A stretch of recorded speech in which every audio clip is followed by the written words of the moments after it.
இந்தியாவில் நடைபெறக்கூடிய ஒரு வேலை. இந்த வேலைக்கு பேரே வந்து அட்ஜஸ்ட்மெண்ட் வேலை அப்படின்னு பேர். ஹவுஸ் கீப்பிங்கு, அப்புறம் வந்து கால் சென்டரு, பிபிஓ, மசாஜ் சென்டரு, இந்த மாதிரி இடங்களில் பெண்களை அட்ஜஸ்ட் பண்ணிட்டு போகிற ஒரு கேரக்டர். அதாவது ஒரு முதலாளி இருக்கார், மேலதிகாரி இருக்கார் அப்படின்னா அவங்களோட வேலை. அவங்களுக்கு எப்போ உணர்ச்சி வருதோ அப்போ கூப்பிடுவாங்க. அட்ஜஸ்ட்மெண்ட் வேலை. அரை நிர்வாணத்துக்கு 3000 ரூபாவாம், முழு நிர்வாணம்னா 6000 ரூபாவாம். சமீப காலங்களில் படித்த எத்தனையோ பேர் வந்து இந்த வேலைக்கு வர்றதுக்கு கூட்டம் தயாராக இருக்கான். குடும்ப சூழ்நிலை காரணம், பணம் இல்லாத காரணம்.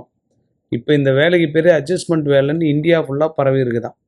மறைமுகமாக இந்த வேலைக்கு நிறைய மக்கள் வர்றாங்களாம். குடும்ப தலைவிலேருந்து எல்லாம் வர்றாங்களாம். இந்த வேலை வந்ததற்கு பிறகு கலாச்சாரம் எதை நோக்கி போகுதுன்னு தெரியாமல் இருக்குதான். அதனால் இந்த வேலைக்கு பேர் அட்ஜஸ்ட்மெண்ட்டு. மேலதிகாரம் அட்ஜஸ்ட் பண்ணிக்கணும். எப்போ உணர்ச்சி இருக்கோ அப்போ அவங்க கூப்பிடும்போது வரணும். அதற்கு மாத சம்பளம் கிட்டத்தட்ட 30,000லேருந்து 3 லட்சம் ரூபா வரையும் இந்தியாவில் வருமானமாக கொடுக்கப்படுகிறதாம். அந்த வேலைக்கு பேர் அட்ஜஸ்ட்மெண்ட் வேலை. ஃபோன் பண்ணால் வரணும்.